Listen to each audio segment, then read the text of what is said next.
What's up, everybody? This is Jacob Warren asking you to like, subscribe, and share. Dave needs this. He does. The Dave Hooker Show, represented by Banks & Jones, Tennessee's trial attorney. Play to win, banksjones.com. The Dave Hooker Show. A presentation of Off the Hook Sports. Objective insight, expertise, top guests.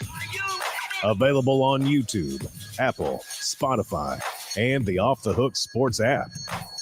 Download now for free. Also available on offthehooksports.com. I compute and obey. Now to Dave Hooker. Ready. Well, here we go. And what did I tell you yesterday? What did I tell you? I said we had something hot. We had something good, and you were going to love it. But you have to hit that like and subscribe button and turn those notifications on because we talked to Dont'e Thornton yesterday, and that was pretty awesome. With Caleb Calhoun, I'm Dave Hooker. Be sure and hit that like and subscribe button just like Jacob told you to do. We got a lot to talk about as the Vols may have the best wide receiver quarterback combo ever. Yes, we'll discuss that. I want to look back at that Dont'e Thornton interview. And if you haven't had a chance to listen to it, don't watch it now because you're watching us live. And that's more important. Right, Caleb? Yes, obviously. Us live. I mean, that's silly. I mean, I don't know what. I mean, yeah. Check out our OnlyFans together, guys. It's really good. No. All right. I thought this is funny because I said something that meant something else yesterday on the show and everybody made fun of me. I thought OnlyFans was a betting account for the longest time. So I referenced it, Caleb, before you started working with me as, doesn't it sound like a gambling site, OnlyFans? It actually does. It does. I'm not even going to lie. It kind of does. But that's really funny that you thought that. You were probably like, hey, should this player start an OnlyFans? Not even knowing what it meant. It's exactly what I said. As a matter of fact, it's a good thing I wasn't working with Caleb at the time because he would have completely lost it laughing so hard that I would have had to do the rest of the show by myself. So that Dont'e Thornton interview was awesome. And I'm officially a Thornton fan for a number of reasons. And we're going to talk about that. We're also going to talk about why he didn't impact last year, but he's going to this year. Think more Randy Moss than Julian Edelman.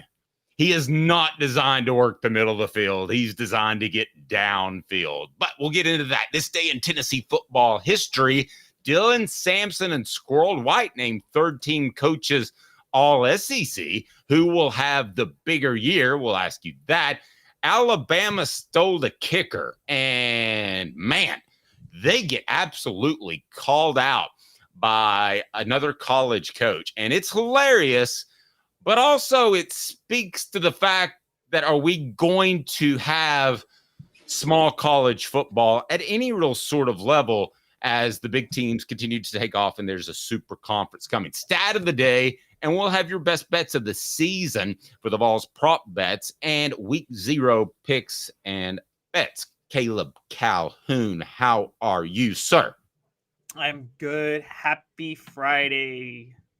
This is the so this is the last Friday because I'm not counting week 0, but this is the last Friday that you don't have a big slate of football games the next day. It's also the last Friday you don't have Tennessee playing. So this is exciting. What will you do this weekend? Will you watch a lot of football, or Caleb, will you kind of say, I got a big run in me. I got a marathon type of run. I'm going to get away, spend some time with the fam, your beautiful newborn child, or will you get drug into football because you're just passionate about it? I hate week 0. Week 0 is terrible for football. It deflates what's great about college football. And yes, I will be watching every week 0 game. It's me too. This is like, what do you want to do with the last weekend? I was like, well, technically, I guess it's week 0. So let's get things started off as we often do. And that is, you have Nico Iamaleava and Bru McCoy visiting with the media yesterday. And we're accused sometimes of exaggerating to get a response.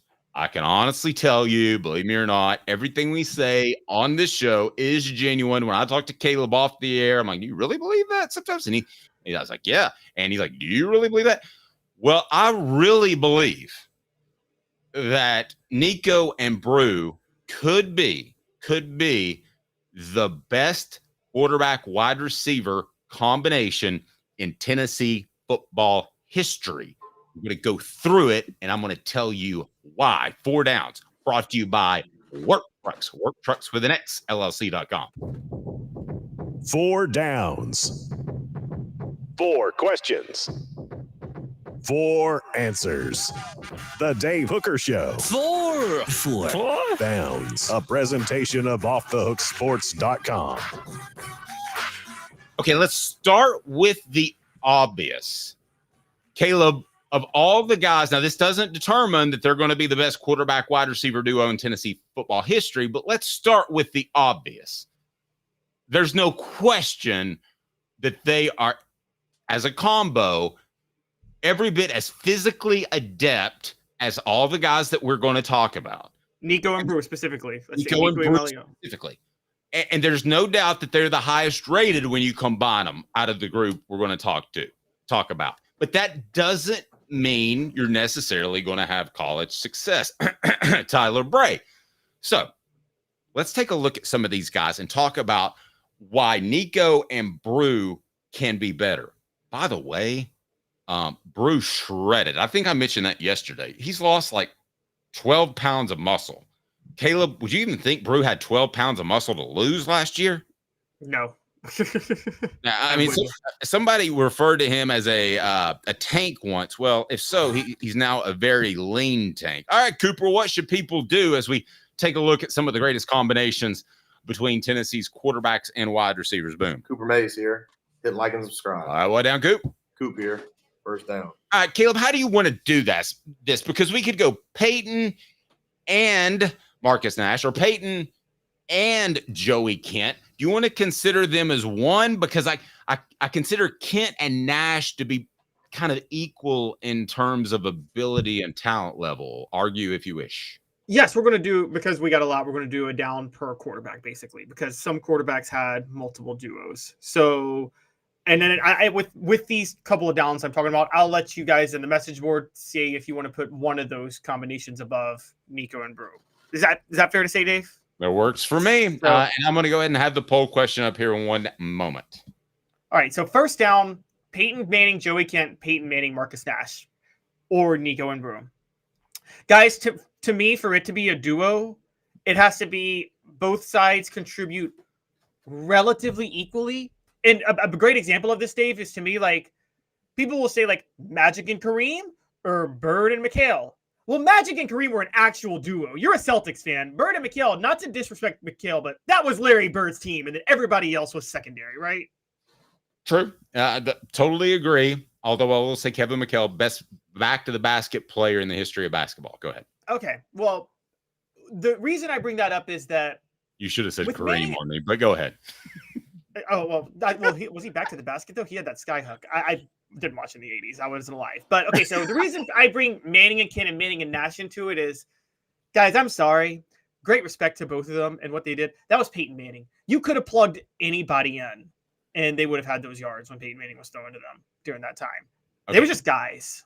I'm not going to say just guys, but I will agree with you that it was very one-sided, and Tennessee probably has, no kidding. That's the other thing I learned from the Dont'e Thornton conversation is how deep they are. And we're going to discuss whether or not they'll actually rotate them, which I don't think Josh Heupel's style, but I agree with you completely. It was Peyton, and there are a lot of receivers that are currently on this roster that could have set records like Nash and Kent did if they had Peyton throwing them the football for 2 or 3 years. All right, what down up next, Coop? Cooper Mays here.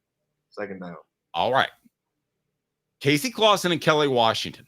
Not a championship, okay? So, and a lot of people didn't like Kelly Washington. But if we're talking about ability, these guys had it. Now, Clausen wasn't a runner. Football wasn't like that at the time. So physical ability, Nico and a lot of these guys will talk about Hooker is more physically gifted. But for what they were asked to do, that was a very formidable combination. Yes. And for those who don't remember, Kelly Washington missed the first 2 games of 2001 because he had to develop, as you know, Dave. He hadn't figured out the offense yet. The 9/11 hit and Tennessee already had a bye, so Tennessee missed 2 weeks basically. And in that 2 weeks, they went 3 weeks without playing a game, and they spent all that 3 weeks on getting Kelly Washington ready, and then he breaks out against LSU. And Dante Stallworth wasn't even there to take pressure off him, who's the guy on the other side, and he still, amidst all of that, had a 1,000-yard season. Kelly Washington was a rare talent, and Casey Clausen, for his time, the type of quarterback he was, also was kind of a rare talent. He had a really good arm. And a great arm. Yeah, he had a great arm. So the two of those guys together. People like to say that he didn't have a great arm because he threw a wobbly ball. Some guys have such a strong arm, they're able to throw through a wobbly ball. So he didn't throw the most beautiful ball, but it landed in the right place. And the other thing about Casey, he got it out quick. Do you think Casey would be good in Josh Heupel's offense? No, I don't. I think you got to have a little bit of mobility. I think Peyton Manning would not be among the top 5 quarterbacks in Josh Heupel's offense from Tennessee history. So I think you're okay on that, and we'll talk about this another time. I think you're selling Josh Heupel short. I think he would alter his offense and adjust to somebody as long as they can get the ball out quick. I think getting the ball out quick is more important than running ability in this offense. That's probably true, but also deep ball accuracy is crucial. Very true. But yeah, so I think Casey and Washington, that was a duo, and that was a legit duo. They were both very good. I do think Nico and Bru can end up being better, though. I do think they could end up being better. So, but that's the debatable one right now. Casey and Kelly in 2001 was, man, they were good. But again, the only reason I hold back is Kelly. There was help with Jason Witten in a dominant running game. Right. So I want to be real clear here. We're not talking about yards at the end of the day. We're talking about defensive coordinators saying, "Dad damn it, I don't want to play them." Okay, so we're going to come up to 1, and I almost guarantee you that Nico and Bru aren't going to match the numbers. But think about just the scariest combination if you're a defensive coordinator, and that is on our YouTube page. Our poll question brought to you by Work Trucks, all about trucks, right truck, right place, right time. Work Trucks with an X, LLC.com. I'll tell you more about them, but let's get to the next one. Tennessee center Cooper Mays here. 3rd down. Ainge Meacham. So what I said about Manning Ken and Manning Nash, flip it here. I think this one's kind of one-sided. I think it's Robert Meacham. And it's kind of like Ainge Meacham was the more modern-day version of Andy Kelly and Carl Pickens. Notice I didn't have them on the list because, let's be honest, Dave, that was 100% Carl Pickens in 90 and 91, wasn't it? And yeah, I think it's the same with Ainge Meacham. It's the same reason I don't have T. Martin Peerless Price on here. That was more Peerless Price than T. Martin. But Ainge Meacham was close because I had to put Ainge Meacham on here because Meacham set the school record for receiving yards in 2006. And Ainge set the school record for completion percentage in 2006. So you had to think they were both delivering, but it was Eric. I mean, it was Robert Meacham. That was all Robert Meacham, wasn't it? How many times you covered that offense with David Cutcliffe? How many times was Ainge just asked to close his eyes and throw it and hope Robert Meacham was there? Well, I don't know that David would ever admit that, so I wasn't told that. But I agree with you. I think this is more of a one-sided affair. I think it was more Meacham and Ainge, but I don't want to sell Ainge short. I mean, I think he's top 7, 8 quarterback in Tennessee football history. Yeah, he is. I mean, I don't want to sell anybody. I don't want to sell him short for sure. No, I don't. No, Ainge was very good and a very smart player later in his career. I mean, I will give him that. But in this situation, heck, Robert Meacham's best game was the game that Ainge didn't even play, LSU, when Jonathan Crompton was in there. And he threw 2 bombs to Meacham. Remember that? That was a close your eyes and throw it. Crompton wasn't ready for that moment, I think. No disrespect to him, but he was young. He didn't have a great game, but he had 2 bomb touchdown passes to Meacham where he literally closed his eyes and hoped Meacham was there to catch it. Wait till we get to 4th down and wait till you hear my take. And this is no BS, but I'm going to pick one out of this group that I don't think that most people are going to agree with.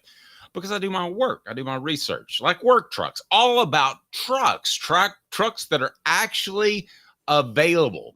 Caleb, can you imagine trying to do your job and you don't have the tools right there to do it? That would be awful, wouldn't it?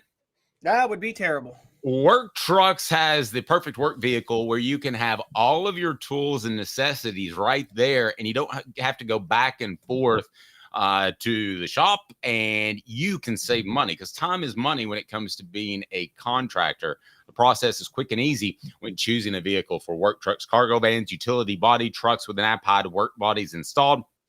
Pick up trucks of all sizes and anything special like cranes or dump trucks, work truck supplies, vehicles to people just like you contractors and get you back on the road. No dealership runaround. If you're a contractor, you need to know Work Trucks with an X, and that's a fact. Service industry, Work Trucks. They can get you up and going. Clinton Highway in Knoxville, the trucks you have to have. Downtown, Birmingham, the entire inventory at Work Trucks with an X, LLC.com. You can just go right there and choose your truck. Proud supporters of the Tennessee Vols. They'll make sure they fit your needs to a T. Work Trucks, the perfect vehicle you have to have. What down, Coop? All SEC center Cooper Mays here. 4th down. Hooker Hyatt. Now, this is why I stated earlier, it's not about numbers. Okay, if you want to say numbers, there's Nico and Bru there's no way they're going to match those numbers, those combination numbers that Hooker and Hyatt had. It's just not going to happen because I believe they're going to be able to spread the ball around more. And I think that defenses are probably a little bit more adept at defending the slot receiver, and they weren't when it came to Hyatt.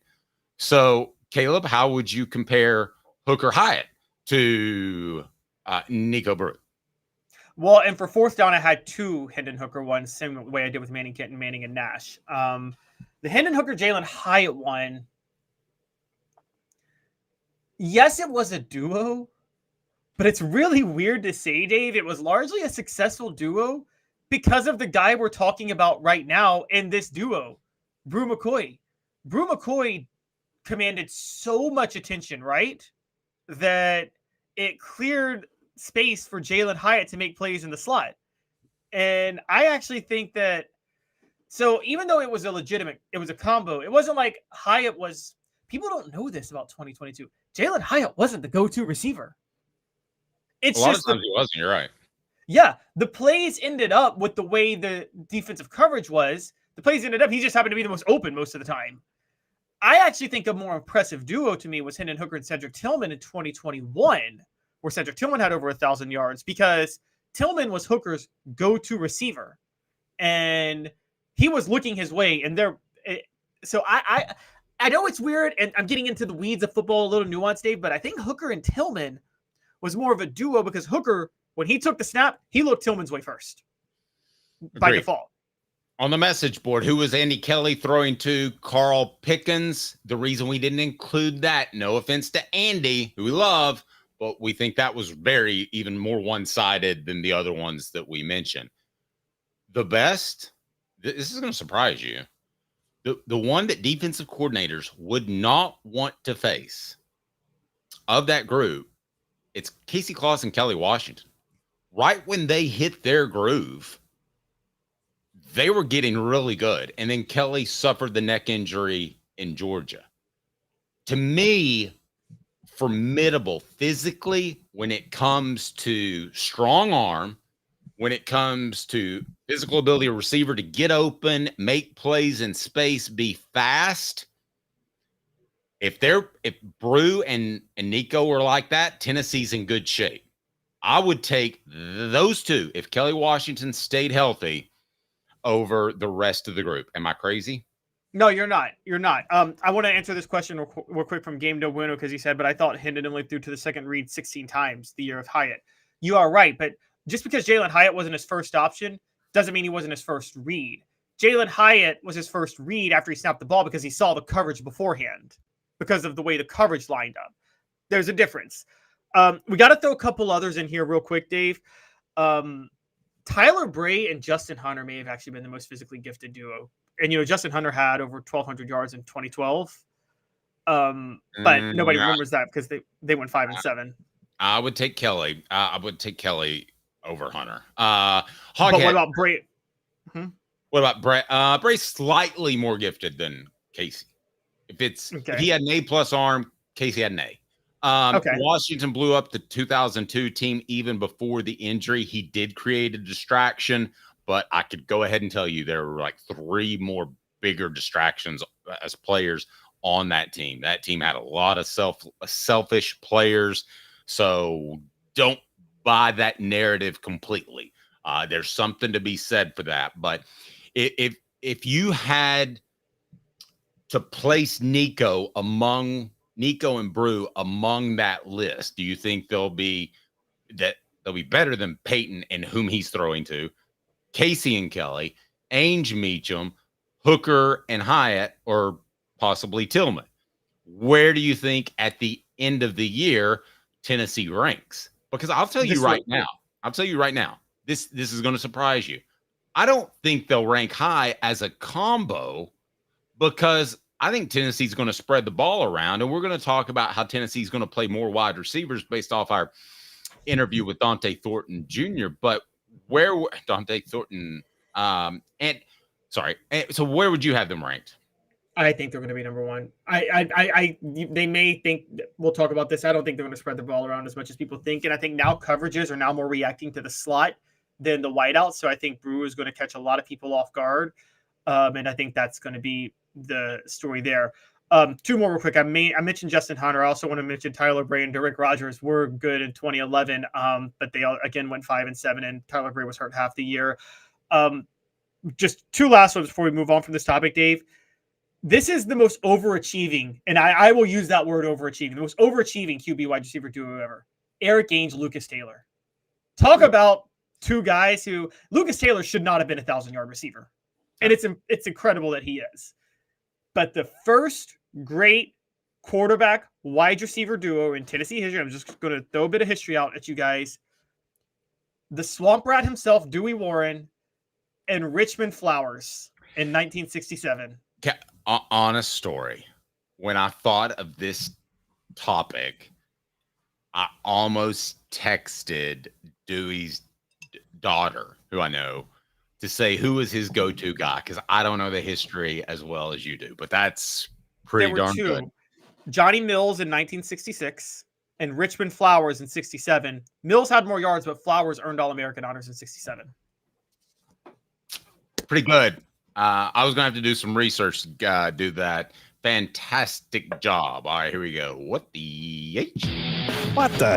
What was he thinking? Release the hounds. The Dave Hooker Show. Keep cool. A presentation of offthehooksports.com.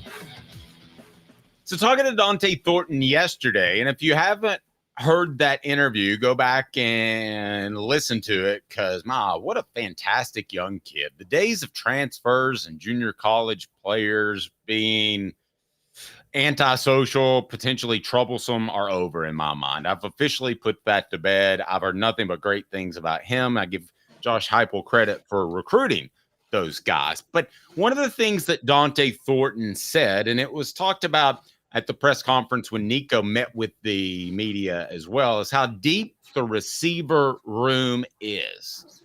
Now, here is what has worked to this point. 3 receivers that play 90% of the time, unless one gets hurt. Caleb, do you believe that Tennessee will really play more receivers, or will Josh Heupel stick to what he knows best, and that is playing 3 main guys, which I also know that you, as well as me, are mostly a fan of? You like to see guys get in rhythm. So could there even be a potential mistake made here? Ask you both those questions. Brought to you by Medicare Misty, licensed in over 40 states. No charges for her service. Medicare Misty. Caleb, I'll ask you those questions in 30 seconds. 19 years this year. I've been in the community since 1993. You're getting a lot of information. Unlike when you were working, they made the choice for you. Now you have to make the choice. Come to us and let us help you make it easy. Call Medicare Misty, MedicareMisty.com or 423-777-5577. Let us help them sleep at night. And we call her Medicare Misty. Tennessee should play more receivers because they got them, Caleb, or they should stick to what got them here, and that is a college football playoff contender. And that was playing the three healthiest receivers 95% of the time. Stick to what got him here. Stick to what got him here. And here's the truth of the matter. Oh my gosh, you're gonna leave so many great players on the bench. I did not expect this out of you, Caleb. Go ahead. Stick to what got him here. And I'm going to take it a step further. They will stick to what got him here. Josh Heupel is just not telling his receivers that, because Josh Heupel wants all of his receivers ready to go in case something happens. Because if you come out straight up and say, I'm just going to do this rotation, some guys might take a little bit of time off. You know, they may go a little lackadaisical. Nick Saban's big rant. You remember when Nick Saban lashed out at his cornerbacks for not being ready in the national championship game in 2021 because the starters were hurt. So, yeah, no. You stick to what you dance with who brung you, and you stick to what got you there. And that is, you do a 3-man rotation. I don't care how deep you are. I don't care how loaded you are at receiver. You don't really mean it. You mean a 3-man go-to, basically. Yes, 3-man go-to. Okay. Yeah. And I know you say you're going to leave so many good players on the bench. Well, Dave, if you have 2 5-star quarterbacks, you're going to have to leave one of them on the bench too. Sometimes you got to leave people on the bench. Sorry. That's football. That's not fair. I mean, quarterback. That's absolutely fair. Quarterback is the one position you have to do that. Listen, I think that your 3 receivers are going to be McCoy, Thornton, Squirrel. And I think Tennessee made a big mistake last year trying to force Dont'e Thornton into the slot position. And we discussed that. It was complicated. He lost his mojo, lost some of his confidence. And it's a great interview, great kid. And it's not because of me. It's because he was fantastic to interview. I got to stop calling these guys kids. They're getting older and older. Okay. But I think Chaz Nimrod plays a lot. Now, this is based off conversations of people within the program. I think he's going to play a lot. I think, and I'm sorry, I said earlier Thornton start. I meant to say Brazel. So Thornton, right after him, will play on the outside. Then you have Mike Matthews you'll want to get in. And I'm not talking about garbage time. Caleb, if they don't get those guys on the field, do you question if Josh Heupel's too stubborn? Or do you think the best option is just to have those 3? The best option is just to have those 3. I think what Josh Heupel's doing now is giving them all first-team reps because he wants them all ready to go. But then he's going to just have 3 on the field when the fall comes, because that's how you work this, okay? If you have a roster in basketball that can go 10 deep, well, you still only play 5 on the court at the same time. I'm sorry. Tennessee's best with a shortened receiver rotation. And not just Tennessee. Unless you're running the air raid 90% of the time, your offense works best when you shorten the rotation. Dave, when Amari Cooper had the year he had in 2014, when Lane Kiffin and Nick Saban restructured the offense, you don't think there were a ton of 5-stars on that Alabama team that were at receiver? You don't think they were as talented at receiver then as Tennessee is now at receiver? But well, you bring up a good point. They had to sit the bench, and we basically knew Alabama's skill positions led by Bryce Young that year because they had all sat the bench primarily. I would say they did an okay job of working them in, but they were largely inexperienced at the skill positions the year Bryce Young took over. They were. And so I think you go with your shortened rotation. This is how it is. If you are loaded where you want to be loaded, sometimes you have to let your top elite players ride the bench. I think, and I'll be honest, I'm going to say this from the other side. Dave, I think Jordan Ross is too good to keep on the bench. I think Jordan Ross is I'm right about this. I know you've talked to some people. Jordan Ross, everybody's in love with as the 5-star edge rusher for Tennessee. Yes. But guess what? You got James Pierce. Sorry, Jordan Ross, you're going to have to wait. You're going to have to wait to play for a year because as good as you are, I wouldn't take reps away from James Pierce, the best edge rusher on this team, just because this guy's too talented for me not to use. Okay, he's not too talented for you not to use if you have somebody more talented to use above him. Okay, so Tennessee's top 3 receivers are Bru McCoy and Squirrel. I misspoke earlier to clarify. But let me ask you, out of those 3, if you have to get somebody on the field, who is it? Because I'm going to ask that question on our YouTube page as our poll question brought to you today by our good friends at the Hemp House. But if you do have to force a guy on the field, is it Matthews? I think it's Matthews because I think Mike Matthews is a rare talent. I think Mike Matthews he's not as physical as Bru McCoy. And I told you this last week. I'm not drawing this comparison that these are these guys, but what I am saying is if Bru McCoy is like Larry Fitzgerald, Mike Matthews is Randy Moss. Oh, okay. You're not okay. I want to clarify. You're not making okay of 2 of the most physically gifted receivers in the history of football. I'm not saying I'm saying the style of play is more. Mike Matthews is more fluid, more of an is going to just make acrobatic plays all the time. And you know this, Dave. Did I get Larry Fitzgerald right? He's more of a physical, like imposes physical will receiver, wasn't he? Yes. A couple notes. Hoghead said Squirrel is really good, but maybe overrated. This is a big year for Squirrel White, right? Guys, Squirrel White's not overrated. I'm just going to tell you that right now. We talked about just Dont'e Thornton, them trying to force him into the slot. That's a major indictment of the coaches in 2 ways, because it wasn't just them trying to force Dont'e Thornton into the slot. They forced Squirrel White to play out of position a lot last year and didn't have faith in him. And he still led the team in receiving. I mean, Squirrel White has been getting so much disrespect from his coaches when he's consistently performed. And I just think you talk about falling in love with Joe Milton's arm, Dave. I think people look at Squirrel White's size and have a hard time believing he can be that good. True. And you're right. Tennessee's coaches, as good as we think they are, I don't think they handled the receiver position well last year. And that's not just based off my conversation with Dont'e Thornton, but the fact that he admitted he was confused by having to play slot. Now, maybe the coaches were ahead of the curve because now there are times where they may shift and he'll go into slot, but he's primarily what he told me he's going to play outside receiver. But there are going to be times he shifts in there, so he now knows that position. So maybe the mad scientist, it works out in 2024, which you and I agree are the season that they're really pushing for, and don't think they this plotted. Sorry, what? No, go ahead. A lot of what they did last year was plotting for 2024, guys. They weren't going to sacrifice this year for. Okay, so you think they forced slot on Dont'e so that because they knew he could play outside because he's so physically gifted, but they forced that on him a bit so that he would know both positions? Is it that orchestrated a year before 2024? You're convincing me.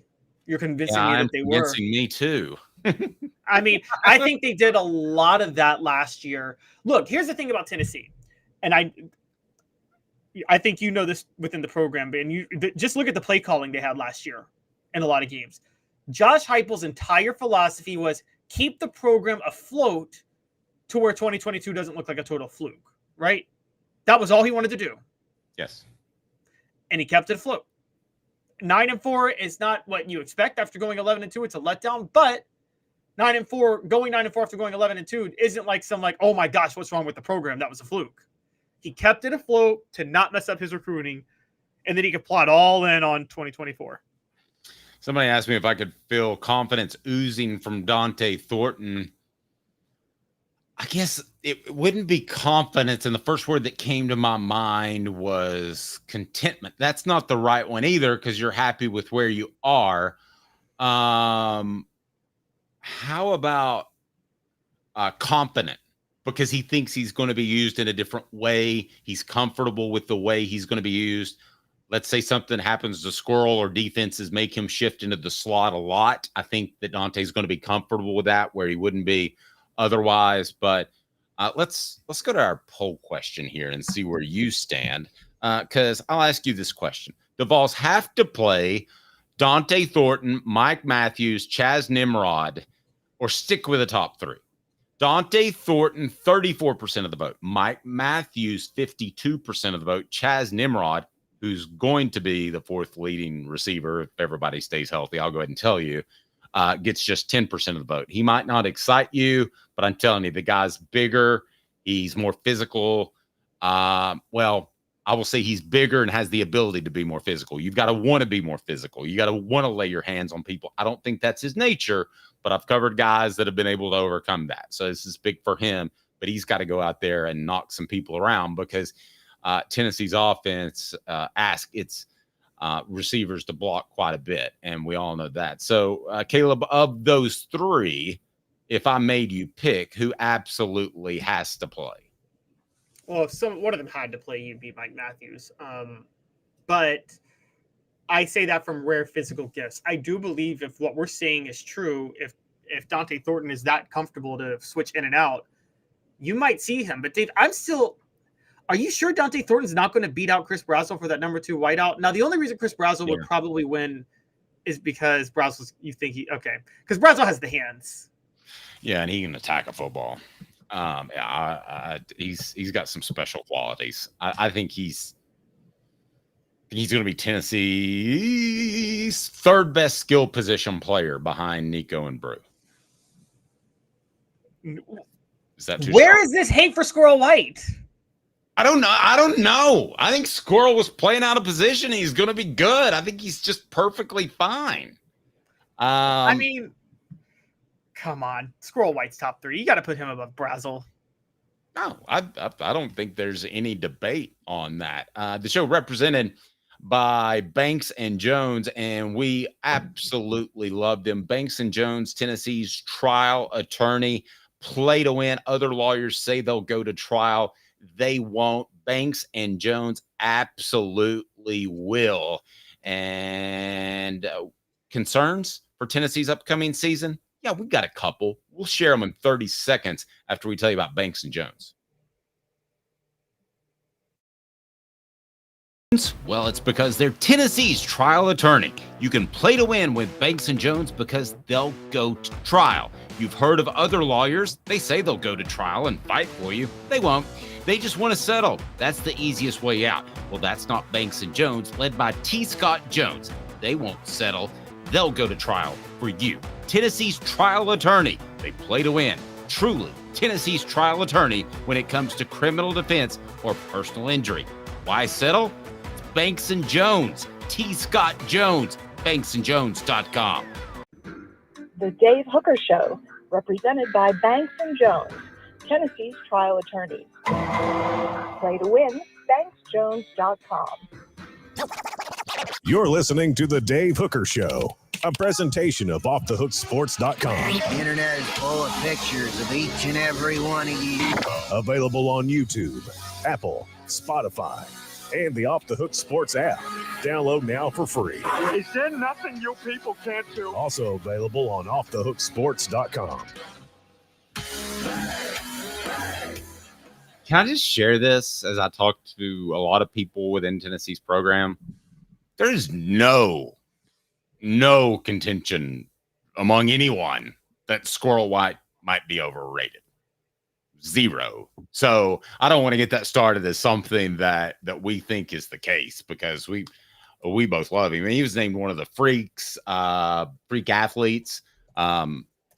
I just think he needs to line up in the slot and needs to never play outside receiver. And to me, I think he can be a very good NFL player doing the very same thing. I mean, we saw the Patriots win, 2 Super Bowls, basically going with the small slot receivers on the inside and working the inside of the field. Another Super Bowl working tight ends, one of which was a murderer. So I think Squirrel White is not only going to be good this year, I think that he'll be an NFL player. Now, this is an interesting comparison. Joe says, so far, Squirrel is a little better than Pig Howard. Would you agree with a little better, Caleb? No. Squirrel's pushing Jalen Hyatt, guys. Squirrel's pushing Jalen Hyatt. Okay. All right. It's time for today's tough question. Or have we done that yet? Caleb, help me. What are we doing here? Well, I know where the topic we want to go, but I got turned around here. No, you haven't done today's tough question yet. You did what the last one. Perfect. Today's tough question is right now. What's your biggest concern about Tennessee's upcoming team in the 2024 season? Today's tough question. Take a side. Take a stand. The Dave Hooker Show, a presentation of offthehooksports.com. All right, Caleb, you're the one that thinks Tennessee is potentially going to win a national championship, a Heisman Trophy, and maybe even the Super Bowl. So your concerns must not be strong concerns, are they? Some of them are. Some of them are, but I think every team that has ever won that's not Alabama or Georgia over the past 20 years has had some strong concerns. Well, everybody, yes. I mean, nobody knew that Bryce Young was going to be great. Everybody thought that he was going to be great. So you have, and I know you mentioned injuries and players with a history of injuries, and I want to get to that. But I do want to start because at number 5, you have no backup quarterback. How big of a concern should this be for the Vols? See, this is why you can say I'm high on Tennessee. One of the concerns is something that's a concern for any team, which is if your quarterback goes down. I mean, the whole reason I'm high on transfer portal, kids. Yeah, the whole reason I'm high on Tennessee is because of Nico Iamaleava. So when I say no backup quarterback, I'm like, yeah, that's a concern because Tennessee doesn't have a backup quarterback. It's actually typically worse than your average situation is because I don't think that Jake Merklinger is ready. But it's kind of an irrelevant concern given my expectations for them because everything about this program is centered around Nico. No, that's true. Hey, listen, if Nico hurts, Gaston Moore is going to come in. Tennessee's going to win 8 games. If Nico were to get hurt in the first game, Gaston Moore is going to come in. They're going to win 8 or 9 games. It's going to be a season that you just want to forget because of what could have happened. But we're not worried about that. That's not going to happen. But it clearly, for I would say almost all of it. I'm sure there is a college football playoff contender that has a good backup, Caleb, but I can't name him off the top of my head. And I think pretty much with the way transfer portals allow quarterbacks to leave and you can only play one, I just don't believe that there are many teams that can lose their quarterback and be just fine. All right, next up, and it's on the YouTube page as well. Have you hit that like button yet? We'd really appreciate that. If you haven't subscribed and turned your notifications on, do that as well. Secondary, a complete unknown. You've got this at 4. Man, I would probably have this higher, Caleb. I mean, we just haven't. If practice was open like it was back in the day, and I could see these defensive backs for 2 hours go against these receivers, I could give you more insight. But right now, it's just a big question mark, and we're having to take what the coaches tell us, and that is they're talented and deep. They're not deep with experience. Here's why I put it at 4 and not higher. The complete unknown is also creating a level of excitement around the secondary because of how bad it's been for the past few years. So the belief that it'll be better. I say it's a complete unknown because the complete unknown means there's an off chance it could be worse. But I have it down at number 4 because I think it's more likely than not that's not going to be the case. Okay, so you're basing that off predicting forward a little bit. Okay, I can get that. And you said key players have a history of injury. This is a real one. Yeah, it's a real one. I think for Cooper Mays, but you've got Bru McCoy and Dont'e Thornton listed as well. To my knowledge, they haven't had another. I wouldn't call them injury plagued their careers, even though they got hurt last year. Dont'e Thornton got hurt 2 separate ways last year. He was hurt throughout the first part of the season, and we weren't told about it. And then he suffered a season-ending injury late. Meanwhile, then there's Keenan Peely on the other side at linebacker, who I think has had 2 separate injuries in his career. And that's a big deal because Tennessee, I think, is very high on him. And then there's Bru McCoy. And so, Bru McCoy is the one that, it was one freak incident, but when you factor that in with Dont'e Thornton, Cooper Mays, Keenan Peely, Not to mention Javonte Spraggins missed the end of last season, who was a key guard, and I left him out. You all of a sudden start to say, okay, these are all like very key players that you're in trouble if you have to replace. Now, by the way, the one you said that Bru McCoy, the one who probably that's a freak injury that's the least likely to just say injury prone, is unfortunately for Tennessee the one that they could afford to lose the most, not because Bru McCoy's not great, but because they're so darn loaded at that position. Yeah, completely loaded. Now, your top two, I'm going to completely disagree on one. No reliable running back. You and I have disagreed on this, and that's all well and good. I think Dylan Sampson will be just fine. I didn't think that at the beginning of the year. I thought he was small. I know you do. But I'm okay with Dylan Sampson as long as Cam Seldon, and there's still this debate whether he's 100% cleared or not. Guys, we played the press conference exchange. When you have that exchange, he's not 100% cleared. Okay, you just say he's cleared. Okay, I mean, you're not hiding Cam Seldon from Chattanooga, for the love of God. So, I mean, Cam Seldon is not ready to go yet, in my opinion. If he runs out there against Chattanooga and has 5-8 carries, I will tell you that I'm wrong. But your number one is actually my number one, Caleb. And we'll get to that in 15 seconds. Brought to you by Joe Neubert Collision Center. 5th year, the second and third generations continue Joe Neubert's commitment. His vision of what this business needed to be, we still try to live up to that. Joe Neubert Collision Center. By the way, this means nothing, but the injury mojo should be on Tennessee's side after what they went through last year. I know that that's totally just out there mystical, but I rarely... Law of averages. I know. I've never covered teams that have had serious injury concerns 2 years in a row. I thought about it's that one of the other day. What's the thing? It's like if I flip a coin and it lands on heads 10 times, now the 11th time when I'm going to flip it, it's still as likely it'll land on heads as it is tails. But law of averages is like, okay, at some point it's going to land on tails, right? You would think. You've got number one, lack of depth on the offensive line. That is my number one. So let me give you my top five based off of yours. First of all, I'm going to take injuries out of it because I think that should be number one for any team that's trying to compete for a college football playoff. I understand there's some guys that have had multiple injuries, particularly Cooper, who I think is Tennessee's second most important player on the team.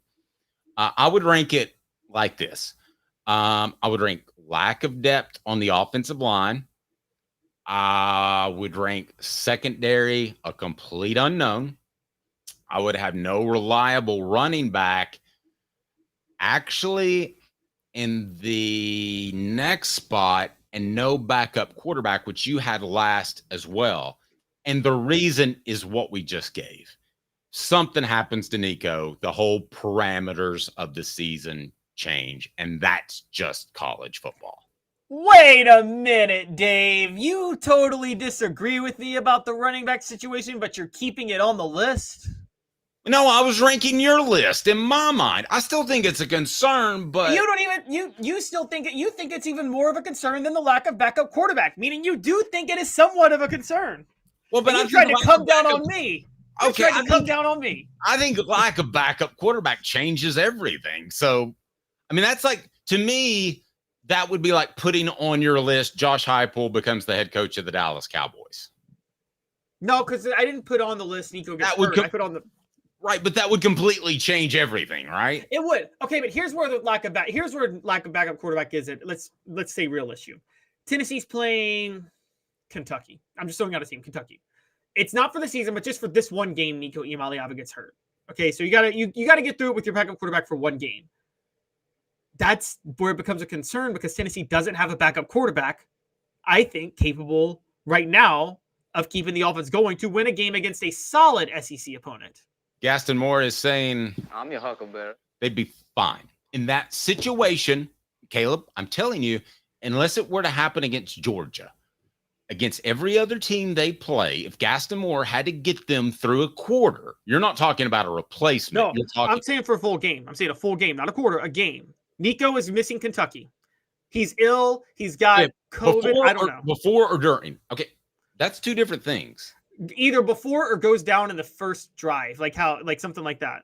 Okay, well, you totally prep different. And you're not prepping for Gaston Moore, and they're going to have another package of things that. Oh man, they really weren't ready for Gaston Moore.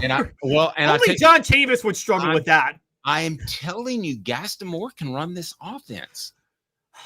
They wanted Jake Merklinger to be the one to run it. They're not happy about the situation that Gaston Moore is their number 2 quarterback. I'm going to use a NASCAR comparison.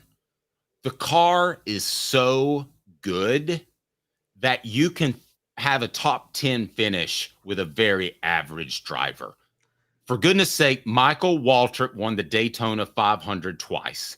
If that doesn't tell you that more matters than the point man, then I don't know what else to tell you, because he's the worst driver I've ever seen. So if Gaston Moore is the worst quarterback I've ever seen, which he's not, he's very competent and knows the system, Tennessee could still win 8 games and be okay. I firmly believe that Gaston Moore, if it was a mid-game issue, could get you through 2 or 3 quarters and be fine. But you just pointed it out. Gaston Moore turns you from an 11 or 12 win team to an 8-win team. That's a big drop off, Dave. That's huge. And what I'm saying is, so who are those 3 games against? The difference in the game. What if Nico goes down in one of those games? That's what I'm talking about. A backup quarterback that had if Jake Merklinger did what he should have done and had emerged and become the full-time like elite backup, well, then if Nico goes down, you go from 11 or 12 wins to maybe 9 or 10. Let me ask you this. Do you think, and hold your answer, do you think Gaston Moore can play with this crew, which is kind of similar to what this guy had? Do you think he can play as well as Andy Kelly? 2 minutes off the hook sports. Hit the like and subscribe button. Turn your notifications on. We've got a big announcement coming up next. Because if you can be Andy Kelly in this offense, you can still set some records, and you can probably still make the college football playoff. 2 minutes off the hook sports. 5th year, the second and third generations continue Joe Neubert's commitment. His vision of what this business needed to be, we still try to live up to that. If we wouldn't put our family in it, we're not going to put their family in it. If you're going to say that you're doing the best work in Knoxville, now saying it's one thing, producing it and providing it's another. The largest family-owned collision center in Knoxville is Joe Neubert Collision Center. Hi, I'm Rick Terry, and we at Rick Terry Jewelry Designs pride ourselves in the highest quality craftsmanship from a family-owned business here in Knoxville for over 35 years. At Rick Terry Jewelry Designs, we also take pride in being an affordable option for all your game day accessories, especially those fire opals. At Rick Terry Jewelry Designs, we want to be your jeweler every day and especially on game day. Go Vols! Hi, Mike Davis here with City Heating and Air, reminding you to always dare to compare. Our team provides quality local heating and air service, installation, and maintenance across East Tennessee. We use only the best equipment like American Standard heating and air conditioning for your residential, new construction, or commercial needs. Honesty, dependability, and customer satisfaction have been the cornerstones of our business since 1961. City Heat and Air. Dare to compare. When the lights turn on and the game begins, you need a team you can rely on. Ray Varner Ford & Clinton's strong lineup of vehicles is crafted with the same dedication and hard work that drives our community. Experience quality and value in this pre-owned 2023 Ford Expedition Limited 4x4 $67,950, 2017 Ford F-150 Raptor SVT $41,950, 2023 Ford Escape ST Line $28,940. Local you trust, pre-owned vehicles you can afford. Ray Varner Ford, built for the game. The Dave Hooker Show, represented by Banks & Jones, Tennessee's trial attorneys. Play to win, banksjones.com. Who's this guy? Hello, wizard. The Dave Hooker Show, Who? a presentation of Off the Hook Sports. What? YouTube, Apple, Spotify, and the free Off the Hook Sports app. Back to Dave Hooker.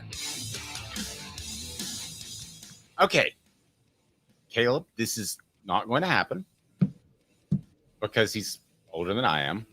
But if Nico suddenly said, I don't feel like playing football anymore, I'm going to go back to volleyball, and an Andy Kelly came in his prime in college. By the way, did you know Andy Kelly holds the record for most passing yards in the history of the Arena Football League? Yes, that's why I don't think I know where you're going. It's kind of like getting the most home runs in the minors. But anyway, so if he stepped in his prime, Tennessee would win how many games? He's not going to be as good as Nico. I think if he stepped in, Tennessee could win maybe 9 or 10. I think but you're not going to convince me that Gaston Moore is on his level. Like you just said, he has the arena record for passing yards for a career. I think Andy Kelly, while we slighted him with Carl Pickens, that doesn't mean he was a bad player. He was Troy Aikman without the arm strength. He just had a little bit. If he had Troy Aikman. Oh yeah, Troy Aikman's great. So okay. I'm saying if Andy Kelly had Troy Aikman's arm strength, he's in the Hall of Fame in the NFL. But he had everything else. Okay. I'm going to leave it with this. I think that Andy Kelly and Gaston Moore are very similar in how they would manage the offense. I hope we don't have to find out, but I think they. What was it, Vince Vaughn said in Wedding Crashers? Yeah, you know what I think? I think you're nuts. That's what I think. Well, I'll tell you this. I go back to that scrimmage that Nico had a stomach flu and Gaston Moore ran out there with a first team. I think that was to prepare Gaston Moore every bit as much as it was Nico with a tummy. It was, but they didn't want to have to do it. They're doing it because Jake Merklinger is not where they want him to be. Well, I wouldn't expect him to be there at this point in the season, would you? I mean, I don't expect freshmen to come in and true freshmen to come in and contribute to this offense often because I think I expect them to be more ready to go than a walk-on. Sorry, I do. I don't even care if the walk-on's a veteran. A fifth year walk-on, my goodness. Oh my gosh, you were so stuck in the 90s. Oh my God, he's been there a long time. He's experienced. Oh wait, yeah, maybe I am stuck in the 90s. Maybe I watched an entire Guns N' Roses concert last night as my way to relax. Hey, the Cowboys are never going back to the Super Bowl. Okay, I'm sorry. Shut your dirty mouth. I can mute you on my end. This day in Tennessee football history brought to you by Asia Cafe. Treat yourself to authentic Asian cuisine, handcrafted from guarded family recipes. 5 locations to choose from right below asiacafe.org. And you've got to check out the 6-to-1 Brazilian Cocoa Energy Booster Premix Instant White Coffee. It's awesome. Golden Label coffee bag with the Lim family right there. Philip's been carrying on the tradition since 1909, and that coffee is awesome. And you got to check out Asia Cafe. Link below. It seriously is, no joke, the best Asian food, bar none, in Knoxville. And they also do different versions, like they do the teriyaki, they do the traditional kung pao stuff. It's unbelievable. Caleb, this day in Tennessee sports history? Yeah, a very happy birthday to probably Tennessee. We might say one of their first great players in basketball history, funny enough. One of the people who helped propel the program to new heights. Tom Boerwinkle played for them in the 60s. He played for them from 1965 to 1968. Played under Ray Mears and averaged 12 and 10 in 66-67 while helping Tennessee win the SEC championship, and then averaged 15 and 11 in 67-68. And then he went on to have a solid 11-year career with the Chicago Bulls. Obviously, the Chicago Bulls' most famous player ever. Nobody on Chicago has ever been as famous as Tom Boerwinkle since he retired. Yeah, I mean, it's not like he was wearing 2 different numbers. Yeah, How many of those 45 jerseys you think they sold for Michael Jordan, who we're referring to, of course? That's a really good question. They're vintage, but nowadays, I saw my vintage store yesterday. They just print up new stuff and they call it vintage. No, you're right. That is true. That's a very good point. They just print it as it was. But the interesting thing with Boerwinkle is that so he was born. He passed away in 2013. He passed away at age 67 in 2013. But he was born in 1945 on August the 23rd. And he was born 10 days before Japan was set to surrender in World War II. Wow. And I have to ask you a question. Are this day in Tennessee sports history, are they going to get more than birthdays once we get into football season? I know that this is a hard time to come up with them, but are we going to have some big victories?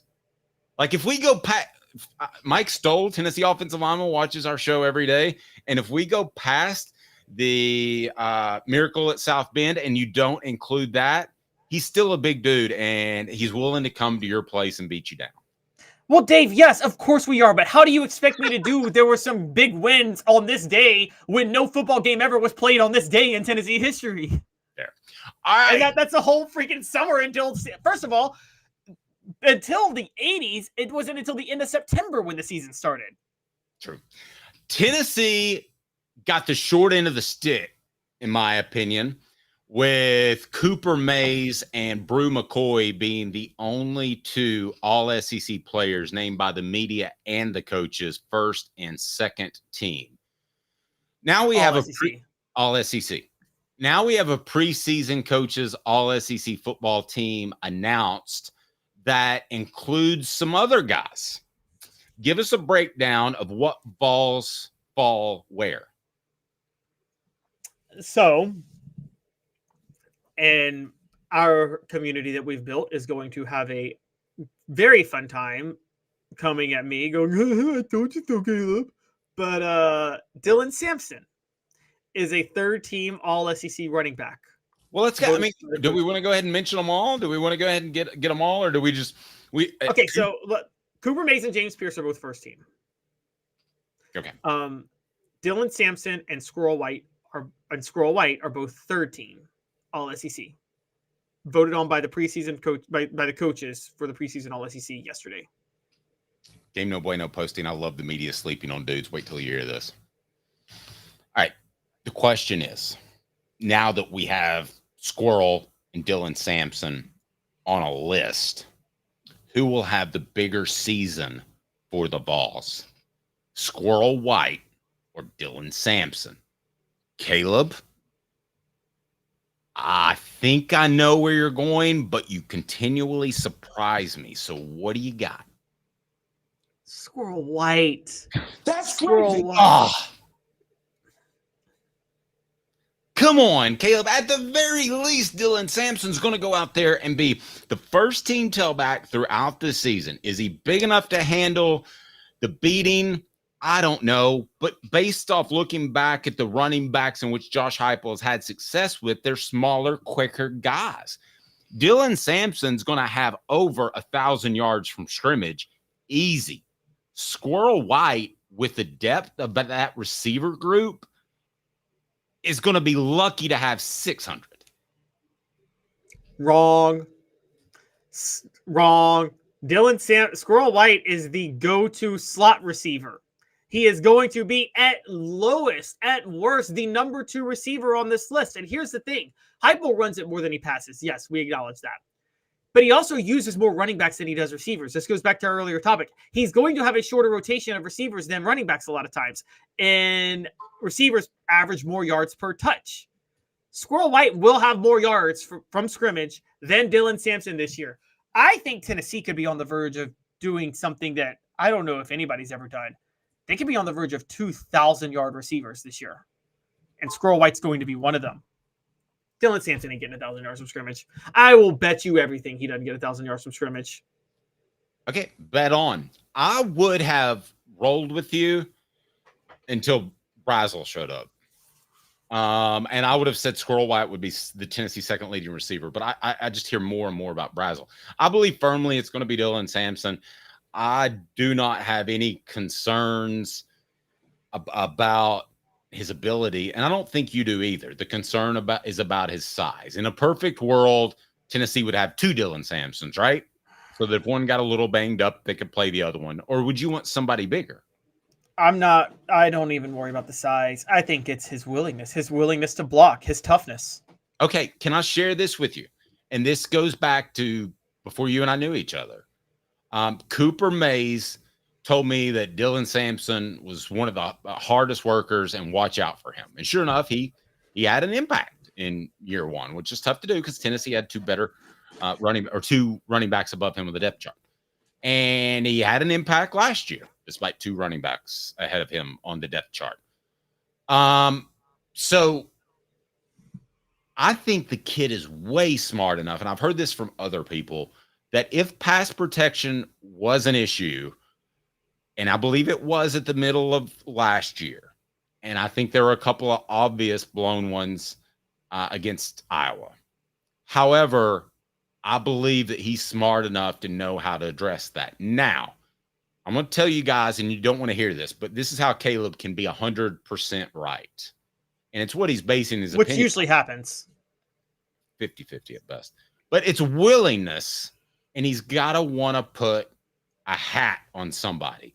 Now, you know who else is in that same realm? It's Chaz Nimrod. He's put on about 15 pounds, but they're not going to get him on the field very much with the receivers they have if he's not physical and goes out there and blocks, because Tennessee's receivers in this offense are asked to block. Not as much as they would be last year since they were in so many stupid wide receiver screens, but they will be asked to block. I think that Tennessee has told us they believe in Dylan Sampson's pass protection to the point that he's the man.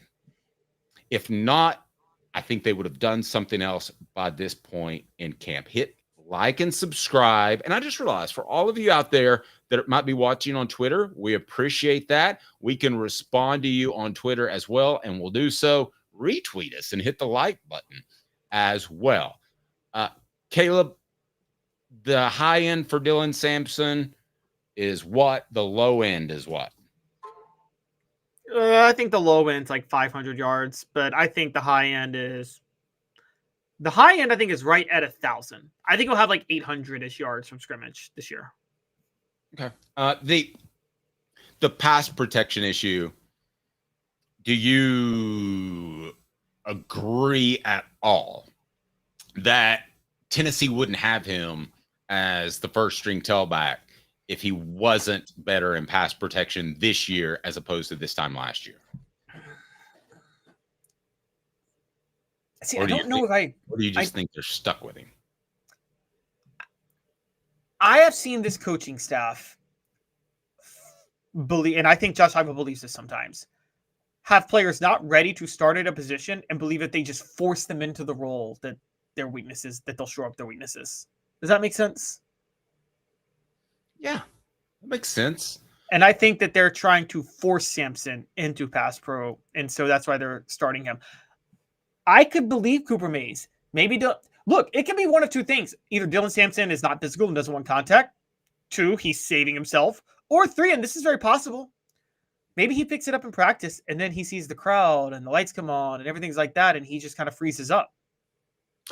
Elias, great point. Reminder that there were a lot of concerns expressed with Wright at one time. Remember, he came in to, was it the 2022 season, and he was banged up, and because of that, he didn't have a lot of contact, so he fumbled. He had a fumbling issue in practice that kept him off the field. But we all knew that, though, at the time. I thought he had a bad handle. I didn't know it was just because no contact. Well, no, we knew he was banged up, though. Yeah, we knew he was banged up.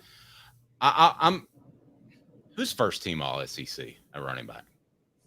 Okay, first team, Jarquez Hunter at Auburn, Trevor Etienne at Georgia. I want to make this prediction. I'm not going to do it because I think Etienne is a lock at one of them, so that just gives me one spot available. I'm not going to pretend to know Jarquez Hunter as well as I do Tennessee's guys. But I will say this. I know the SEC well enough. I will go ahead and tell you that Dylan Sampson will be postseason second team All SEC at worst. You know, they have an all-purpose. Go ahead. So they do have okay. They have an all-purpose player. Yes. And so it could be that. I don't know if they're going to use him in return game at all or anything like that. But yeah, they do have an all-purpose player. Well, I want to make it simple. Just strictly as running back. He will be at least second team All SEC and might be first. I'll bet you that. I think that. How much are we betting? How much makes you nervous? Calhoun's. A steak dinner at Calhoun's on the river. I'll come down to Knoxville. No, we're gonna go to Asia Cafe. We're gonna go to Asia Cafe. That's okay, where fair enough. Kung Pao chicken, you can't beat that. I just get this feeling he's going to be really good, and I get this feeling that there's going to be different ways to use him. Let's face it. You would agree with this, right, Caleb? Dylan Sampson coming out of the backfield with the ball in space is about 100 times scarier than Jalen Wright catching the ball out in the flat in space. Would you agree with that? Yes. I agree with that. And by the way, that's no knock on Wright, because Jalen Wright's actually very, very good at that. But Dylan Sampson is with the ball in his hands, he's the best running back Tennessee's had since Alvin Kamara. Hey, Corey, you nailed it. Sampson, 1,200 rushing yards, 400 receiving, 12 total TDs, first team All-SEC. How many yards do y'all think Tennessee's going to have this year at offense? Because I'm pretty darn high on them, but I think it's going to mostly come from passing. Well, I mean, there's only so many yards you can gain in a game. Yeah, we say that, but they're typically they do run the football a lot, and I don't think they have the backup yet, so I think he'll get more carries than he probably should. They don't run the football to get 1,200 yards, though. They run the football the way Bill Belichick used to run the football with New England. Oh, that's true. I guess I'll say 1,200 all-purpose yards. How about that? I'll take 1,200 instead of 1,600 all-purpose yards, and I'll take 10 touchdowns. So you give me an over-under on that for a dinner bet? Under. I'm going under on both. Okay, write that down. Right, because I mean, the bets are important. And just say that everybody will remind us of it. Yes, that's true. All right, so I'm going over 1,000 yards, over 8 touchdowns. No, you said over 1,200. Over 1,200 all-purpose yards. Can you guys remember? Call Caleb out on this. Over 1,200 yards, 8 touchdowns or more. That's where I'm going. Wait, no, you said 10 touchdowns or more. 10 He's already trying to amend more. the bet on me, guys. You suck, you jackass. Maybe I do. TriStar Hats for the latest in TriStar Hats. Go to the original hats, apparel, and more. TriStarHatsCo.com. TriStarHatsCo.com. We would also, and we had a person who joined yesterday, and we greatly appreciate that because we want you to join Hooker's Corner for increased recruiting coverage. By the way, we'll talk about Tennessee. I think is going to pick up a commitment a little bit later today. But all you have to do is join Hooker's Corner, and bam, you're going to win all kinds of great stuff. First of all, you're going to get a special prize book or t-shirt just for joining. The QR code is right there. It's brought to you by our friends at Sports Treasures. Over 5 million sports treasures in North Knoxville over 35 years. So join for just $9.98 a month, and you will be a paid member, and you'll get increased interaction with me and Caleb, and you'll get more recruiting info and prizes like over my shoulder, this Joe Milton autographed mini helmet. It's orange with a white stripe. It's pretty darn awesome. And an even more long-term gift that we're going to give away is thanks to Rick Terry Jewelry Design. Rick Terry Jewelry Design with the fire opals is unbelievable. They want to be your jeweler looking for affordable game day jewelry. It's the fire opals. So here is the way we're going to work this. Go to rickterryjewelry.com. But if you're a subscriber of this channel and you join Hooker's Corner, if we can put that link in there, I'd appreciate that, Caleb. And you are a free member of Hooker's Corner, you're going to be eligible for Rick Terry's Grade 8 Garmin Challenge, in which we will give away a Garmin watch worth over $1,000 to a lucky winner who can be a free member of Hooker's Corner and is subscribed to the station. We'll give that away when we hit 8,000 subscribers, which the way you guys are going is not going to be long at all. All right. Alabama stole a kicker.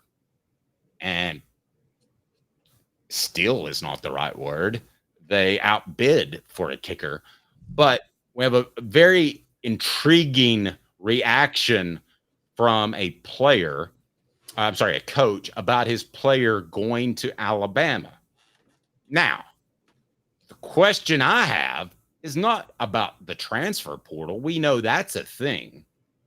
But let's play this. Can we pull this up, Caleb? Do we have this available? Do we have what available?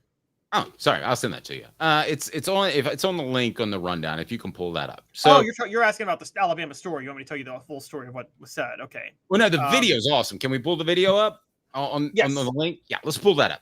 Okay, so here's my problem. I do not have a problem with some smaller schools like the Chattanoogas of the world turning into more of a high school type of sport. I don't mean ability-wise, but here's what's going to happen. There's going to be a mega conference. Every team's going to have 105 scholarship players. That's going to go into effect next year. So there's going to be fewer players to go down on that level. I'm sorry. That's life. People aren't good enough to do certain things they want to. However, my other issue that he addresses is tampering. Now, tampering would be when you're contacting a player during the semester. There's a contact period that you're supposed to reach out to a player once they enter the transfer portal. All right, Caleb, let's pull this up. And I got it right there. And I want to play this clip. Do we have this? And clip? This is to be clear, this is Miami of Ohio football coach Chuck Martin, who has been at Miami since 2014, which is weird to be at a smaller school like that for that long. But they did just win the MAC. So here's what he's saying now. So Graham Nicholson, who is one of the best kickers in the nation, transferred to Alabama. And who in the world wouldn't? As opposed to meaningful kickoffs against Bowling Green, who wouldn't want meaningful kickoffs against Auburn? But anyway. Yep. So here we go. All right, special teams lost your kicker, Carter McLaughlin. He's at. We didn't lose him. He's at Alabama. We know I understand. We know exactly where he's at. Like you media people, it's all pretend. Like no, Alabama stole our kicker. They illegally recruited our. They illegally recruited our kicker and stole him from us, and like that's a fact. But that's but we act like it's not. We live in this la world. Like hey, let's not talk. I don't know why everybody knows what's going on. So yeah, Alabama stole our kicker. A couple other schools try to steal it, but then what's the question? All right. So, first of all, I love how the media got, he works. You can tell he works for Miami, Ohio because he's got the M on and he's like, oh, please don't make a ass of yourself. But he kind of did. But, now, Kalen DeBoer was asked about this. He basically just shrugged it off. Okay. Is this just a part of doing business? Is tampering? Should that even be illegal? Caleb, I didn't call some regulatory institution to see if you would be interested in working together. Again, we're talking about 18-year-old men. It's gotten to the point where they're almost treated like incompetent children. I mean, for goodness sake, Caleb, if you can't give somebody a job offer because it's not the right time of the year, then how in the world are you supposed to win that court case when it comes to that? Because it will. Tampering shouldn't be illegal, and the NCAA can't enforce it. So I say, Josh Heupel, tamper away. If you don't think Merklinger is your answer as a backup quarterback, go take somebody else's. If you don't think that you have a great running back situation next year, take somebody else's. And I don't care if you text them during the middle of their game. Guys, that's just the way life is. Sometimes it just befuddles me how college football playoff can have these inane, archaic rules for what seems like just to create a debate. And that's what college football is. We argue more about college football than anything else. Caleb, that young man should be able to be approached whenever another coach decides to. Dave, I'm gonna really go ham on Chuck Martin, the Miami Ohio coach here. But I have two reasons I want to go ham on him. Hard as a MF. Oh, okay. I'm gonna go ham.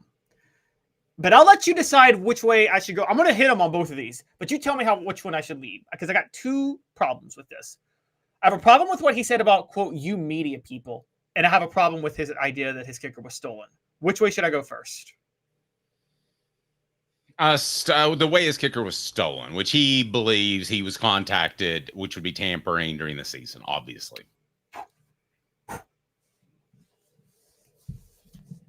you don't own your athletes. Thank you. These are not property, okay? When you say somebody was stolen, I mean, I'm not even trying to bring a race thing into it. That's like, you are acting like these are your slaves at that point, okay? You're acting like your kicker was your slave, that he is your property and you own him.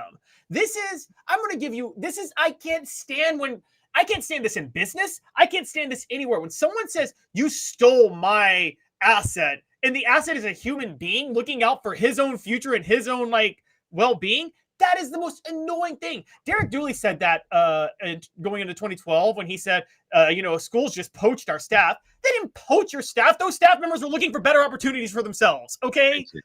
Thank you. You don't think those coaches were contacted during the season by head coaches from other staffs or intermediaries? That's more tampering because you're dealing with a person in a leadership role than I believe calling a player or texting a player or reaching out to a player on social media should be. Yes, exactly. I'm going to give you a quick story real quick because the local paper that I grew up with, the Commercial Appeal, had gutted its staff and everything like that. There's a new paper now called the Daily Memphian. A lot of people left the Commercial Appeal to start the Daily Memphian. It's a nonprofit. It's doing very well. The Commercial Appeal actually wrote an article saying, the Daily Memphian only built itself by poaching Commercial Appeal reporters. No, you weren't paying your reporters well enough, and you were gutting your staff so they went and started their own paper. Tough break. That's called capitalism. They can do what they want. You don't own people. That's my first bit of anger at Chuck Martin with this. You don't own your kicker. You got a problem with this. Then you need to have a problem with your administration not taking the steps necessary to make your program a Power 5 program the way your crosstown rival in Cincinnati, which for you guys who don't know, Miami of Ohio and Cincinnati is one of the oldest played rivalries in football. They were on the same tier 25 years ago. Now Cincinnati's in the Big 12. Miami of Ohio is still stuck in the MAC. You don't blame your kicker or Alabama for that. You can blame maybe college football as a whole, and maybe you can blame yourself for not taking the steps to move forward the way Cincinnati did. The other problem I have with Chuck Martin on this, you media people, coaches are the ones that go, like everything's on the up and up. Like, are you kidding me? We've been saying tampering's happening for years. Your media people was incredibly stupid because that guy works for the university. You can tell he had a big Miami of Ohio. That's probably their play-by-play guy who is down. I mean, he's not your media people. He's not the one who's going to say that was a stupid call on fourth down. I mean, okay. This sounds you know what this sounds really mean? Because I don't know Chuck Martin, but based off that, I would rather play for an elite coach like let's say Calhoun and Dave. I consider him top 10 in the nation. I'd rather play for them for the same amount of money than I would for that goofball. Yes, I totally agree. You media people, Travis, what do you mean by you people? Yeah, what do you mean by you media people? We are the ones. Have you ever listened to our show? Dave, me and you constantly are like, yeah, this was actually what was really happening. And when media people talk about what's really happening, coaches all of a sudden want to gaslight you and be like, no, we're on the upper up. We're coaches and we do everything by the book. Yes. And things like Butch Joe and Shy Tuttle landed on a helmet. But now Chuck Martin. Well, I got a lot of examples worse than that where Caleb, the big no-no used to be to promise a scholarship and to pull it or run a guy off because the way it used to work is the contract was 1 year on the player's side and it was 5 years on the university side. That's the difference between the transfer portal. Caleb, there have been a ton of times where guys have done a lot of things far more nefarious than even what you're talking about. Oh yeah, I'm sure. I'm absolutely sure. There have been we report on them a lot of times in the media, and I know you've done it too.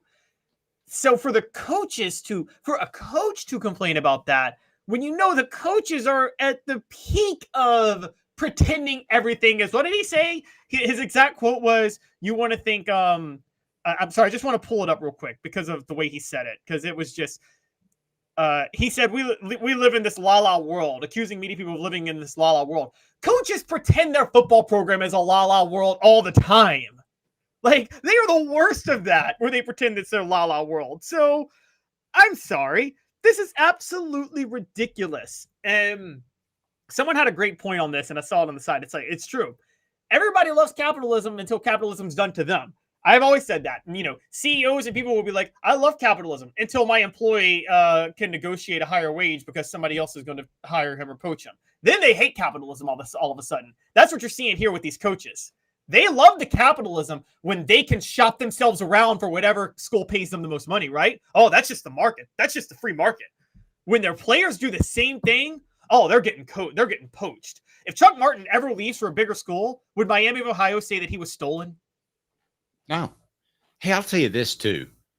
Do you want me to tell you how to totally avoid it affecting your football team and being able to tamper at a high level? I mean, like contacting dozens of guys. Do you want me to tell you how to completely insulate your football team from being affected by anything the NCAA could do? Sure. I'll tell you what it is. It's really simple. Brought to you by Don Self, State Farm. Customer service still matters. For over 40 years, they built their business on taking care of their customers.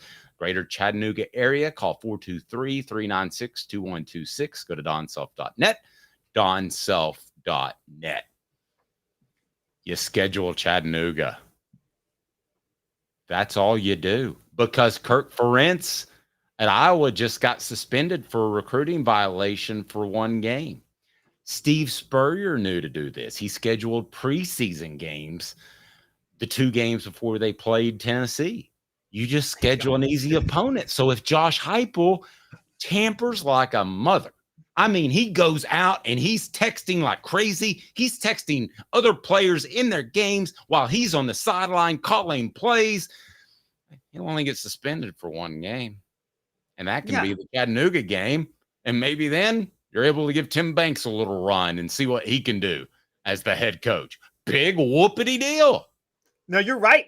You're right. That's the smartest thing to do. Now, to be fair to Spurrier, everybody criticized Florida for playing so easy out of conference a lot of times early, and everybody forgot that Florida had to play Florida State every year when Florida State was in their prime. So, why would they schedule another I'm just like getting ready for the year. No, but yes, in general, I agree with you. In general, I totally agree with you. Yeah, I agree. You don't schedule your big game first. Schedule them third. Schedule them third. I completely agree. We've got some fantastic prop bets we're going to discuss for Tennessee's upcoming season. I love these prop bets, but bettors will tell you that that's the worst bet you can not make. Tennessee. My bets for Tennessee are going to be next Monday. This is for the overall college football season. Right. For overall college. Now, bettors will tell you that this is the worst bet because it ties up your money. We also have the stat of the day coming up, but the prop bets are great because it's a good way to watch Caleb throw away some money. What do you mean by that? Throw away some money. Stat of the day next with Caleb Calhoun. I'm Dave Hooker, Off the Hook Sports. 30 minutes brought to you by our friend Ray Varner. Ray Varner Ford in Clinton has what you need and will take care of you. When the game begins, you need a team you can rely on. Ray Varner Ford in Clinton's strong lineup of vehicles is crafted with the same dedication and hard work that drives our community. Step up your game in this 24 Ford Maverick Hybrid, $25,515. 23 Ford Escape all-wheel drive, $30,995. 24 Ford F-250 Crew Cab 4x4 STX, $59,757. Local you trust, performance you can afford. Ray Varner Ford, built for the game. The Dave Hooker Show, represented by Banks & Jones, Tennessee's trial attorneys. Play to win, banksjones.com. Objective coverage. Hey, that's new. If we get caught, we're going to jail. The Dave Hooker Show, a presentation of Off the Hook Sports. YouTube, Apple, Spotify, and the free Off the Hook Sports app. I'm going to need to see some identification. Back to Dave Hooker. I want to thank our friends at Apex Apparel Group Design. 15% off your first order. Call Tyler, 865-919-3001, or there's the link that will be right down there. Or you can just Google Apex Apparel Group in Knoxville. But call Tyler, 865-919-3001. Get 15% off your first order for your company. Look at my shirt. It is awesome. I absolutely love it. It's all I wear anymore. People are like, don't you have any more clothes? I'm like, no, Apex took care of me. Call Tyler, 865-919-3001. Caleb, stat of the day is? Stat of the day is 12. 12. That's the number of career interceptions Dwayne Goodrich had when he was a cornerback at Tennessee. And Dwayne Goodrich wore number 23. It's August the 23rd. 12. Okay, 12 interceptions. How many did he have his last year at UT? His last year, he only had he had 3 his last year. He had 3 in 99 and 98. What stands out is he actually had 4 in 97. He was, I believe, a 4-year starter at Tennessee, if I'm not mistaken. And yeah, it felt like, he was drafted to replace Deion Sanders, whose body had started to break down. Dallas won a Super Bowl with Deion Sanders, and I don't think they would have won it had they not signed him. That's a debate that Jimmy Himes have had for about a quarter of a century. But he was actually drafted to replace Deion Sanders. Then we know what happened with the traffic incident. But what was funny, I remember about that last year he played at Tennessee, it was like he was barely on the field because teams knew not to throw his way. And when he was picked in the second round, I think some people were surprised. I was not. I think he would have been, Caleb, we'll never know, but I think he'd have been at least 6 to 8 year guy in the NFL. Oh, I believe that. And this is where he doesn't get enough credit for Deion Grant's interceptions totals when Deion Grant was an All-American that year, because Deion Grant got a lot more opportunities because people were throwing away from Dwayne Goodrich a lot of times. Yeah. And I would encourage you to, if you haven't had a chance to check out the Celebrate 98 series, it's still live and up. And the interview with Dwayne Goodrich, I feel blessed to be a part of that, because he talked about, and for those that are younger and that don't know, he was involved in an incident, a late night incident, in which there were a couple of good Samaritans trying to help a lady. I believe it was a car fire. Correct me if I'm wrong, Caleb. And he accidentally struck 2 pedestrians. They died. He went home. He turned himself in the next day. There was a very emotional exchange between the victims' families and Dwayne Goodrich, in which they forgave him. But you have to live with that every day. And I can't imagine. I would really encourage people to go back and listen to that. I think you'll enjoy it. And I don't want to be a judgment on which sin is worse or anything like that. But this wasn't a Henry Ruggs situation where he was speeding in a residential area at 120 miles an hour. This was on the interstate. He still shouldn't have been speeding. I'm not saying he should have been speeding, but it was on the interstate. It was late at night, and it's really, this, Dave. Sometimes you go fast on the interstate when it's midnight because you don't think anybody's on there. And I'll tell you this too. I think if he stopped, he's probably not serving jail time. Unless there's something we know about, but we don't know about his state amount of time. If you'd like to read about that and more stories, Celebrate 98, the untold stories behind Tennessee's 1998 national championship. And there's an entire chapter devoted to that. You can purchase that. Just click on that QR code that everybody says is the greatest, biggest rage in the world. Or you can go to offthehooksports.com and our merch shop. We've got something new we're going to add to the merch shop here shortly. Now, I said I would have a major announcement for you. So we've got that. We'll be joined by Spencer Riley each and every Monday, former Tennessee offensive lineman who I absolutely love. He is fantastic. He'll give us a breakdown on the Vols beginning on Monday. And also another special guest from time to time that will be joining us is Heath Schuler. We'll visit with Heath, get his thoughts on Nico's development, which I think is going to be really, really positive coming up. All right, so best bets of the season, week 0 bets, as we do have football. Give me 2 minutes. We hit that like and subscribe button, and if you're watching on Twitter, go ahead and retweet and hit like. Let's go ahead and get to best bets of the season and some prop bets coming up for the upcoming year. How about 2 minutes off the Hook Sports? When the game begins, you need a team you can rely on. Ray Varner Ford and Clinton's strong lineup of vehicles is crafted with the same dedication and hard work that drives our community. Step up your game in this 24 Ford Maverick Hybrid, 25,515, 23 Ford Escape all-wheel drive, $30,995, 24 Ford F-250 Crew Cab 4x4 STX, $59,757, Local you trust, performance you can afford. Ray Varner Ford, built for the game. Sports Treasures in North Knoxville is one of the South's largest sports cards and memorabilia dealers, featuring over 10 million sports cards from vintage to modern. Sports Treasures carries a full line of hobby boxes, singles, autographed memorabilia, Tennessee Vol collectibles, fan cave decorations, and so much more. See a museum full of collectibles at Sports Treasures, 4819 North Broadway in Fountain City, and Sports Treasures on Facebook. Sports Treasures, where the real sports fan goes to shop. Have you seen the latest TriStar Hats Co. product? TriStar Hats Co.? What's that? You know, those really cool hats, shirts, tumblers, and even license plates with 3 stars like the official Tennessee flag and stripes like the American flag. Pretty patriotic if you ask me. Ah, gotcha. Seen those. Those are cool. Where can I get them?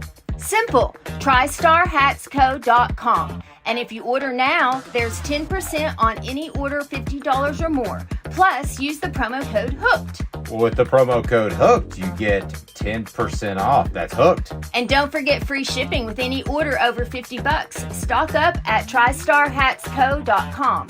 That's TriStarHatsCo.com. There are plenty of wannabes out there, so make sure you go to TriStarHatsCo.com for the best quality and customer service. Will do, and I'll be sure to use the promo code HOOKED. That's hooked when I do, to save an additional 10% off. TriStarHatsCo.com. TriStar Hats Co. is a trademark of TriStar Hats Co. LLC. Any use without express written consent is prohibited. Now in its 45th year, the second and third generations continue Joe Neubert's commitment. His vision of what this business needed to be, we still try to live up to that. Joe Neubert Collision Center. The Dave Hooker Show, represented by Banks and Jones, Tennessee's trial attorneys. Excuse me, Your Honor. Play to win, banksjones.com. Who's this guy? Hello, who is it? The Dave Hooker Show, Who? a presentation of Off the Hook Sports. What? YouTube, Apple, Spotify, and the free Off the Hook Sports app. Back to Dave Hooker. A couple of comments from the message board before we get to best bets for the season and week 0 picks and bets by Caleb Calhoun. It's on offthehooksports.com.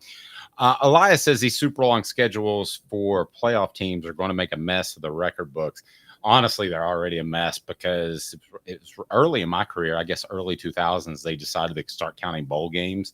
So basically every record you have per individual school is since 2000 because they have an extra game to get it, unless somebody just had a huge, monstrous year. By the way, Onus Konanbani, I just love saying his name, set to commit to, we believe, Tennessee in just a little less than an hour. So we'll talk about him. But first, Caleb, you have some gambling picks coming up on the weekend because Caleb claims to make money. So if you want to go ahead and get invested, follow Caleb's picks, and then you can look at your own bank statement at the end of the year and see if Caleb helped you or hurt you. I'll remind you portions of the program brought to you by Quality Tire Pros. The Eberle family has been serving Chattanooga's community since 1957. All major brands of tires, full service automotive, brake alignments, oil changes, and more. All work covered by nationwide warranty. Cherokee Blvd or online at qualitytirepros.com, qualitytirepros.com. Caleb, you're going to have to keep track of these. We're starting with this is the best bets of the season first, not this weekend, this season. Best bets of the season. Okay, you're going to have to keep track of these because I went back and listened to your picks last year. I did this yesterday, and I actually won 70% of our picks against each other. I listened to all of them. He made it up. He's lying, guys. But first off, one, he's lying. Why? So. You don't think I took about 2 hours looking for those and watching myself on my computer? No, Dave could run. I cover politics a lot. My favorite thing about covering politicians is I will interview them. I kid you not, when I used to cover politics, is like they sit next to you and they'll just throw out a stat, and I'm like, how the hell do I have time to fact check this? They could have just made it up out of thin air. Like, when I took office, we were losing 5,375,000 jobs a month, and now we've generated 100 billion jobs. I'm like, I can't even fact check it. I don't have it on me. That's what Dave just did, guys. Okay, so starting with the best bets of the season. I'm going to give you 5 bets that I tracked across different betting services that I think are great odds. Okay. And if I agree, Hey now. If I disagree, That's crazy. I really disagree. You suck, you jackass. But I hate playing that one. But okay, go ahead. all right, so let's start. Let's have a little fun. You want a big payout? You want to get really, really, really rich, Dave? No. Yes. All right, here's the thing. I'm your huckleberry. It's a Tennessee one, actually. And this is a shot in the dark, but you bet based on odds. You don't bet based on your likelihood of winning. That's solely on likelihood of winning. You can, on FanDuel right now, get a parlay of Tennessee winning the national championship and Nico Iamaleava winning the Heisman of 150 to 1. So you will get you would win $15,000 if you bet $100 on that. Hey now. I wouldn't spend my money on it, but that seems like a good bet. I'm actually a little bit surprised it's not more like 250 to 1 on a parlay, but still 150 is pretty good. All right. What's next? 15,000. Yeah, I would take that. All right. So now these are the more realistic ones. That's just the fun one. So, and I'm not just saying this because it's my hometown. I've tracked them, and I'm looking at the group of 5 teams. Memphis to make the college football playoffs. Can I stop you for half a second? Which has the better odds? Nico winning the Heisman or Tennessee winning the national championship, since you looked them both up? I actually think it's Nico winning the Heisman. Yeah, it's Nico winning the Heisman. Okay. Sorry, I didn't mean to throw you off. I figured as much. Go ahead. Yeah. So next, Memphis is going to make the college football playoff, and that's plus 550 on FanDuel. There's one group of 5 team has to get in, and they're the best of the group of 5 teams. So at plus 550, I thought it would be like a plus 150 or them versus the field. So all the way down to plus 550, I think that's a good bet. Take that bet. Okay, I'm going to have to take your word for it because I don't know my group 5. Hey now. So go with Caleb. All right, now here's the – okay, that was on FanDuel. Now on Bet Online, the Big Ten, you can bet on them having over 3.5 playoff teams at plus 155. Guys, take this bet. The SEC and Big Ten will both have at minimum 4, and I think the SEC is going to have 5. But hey now. I agree with that. I agree with that. I think they'll both have 4. I think the question is who gets the 5th, perhaps. The SEC this year.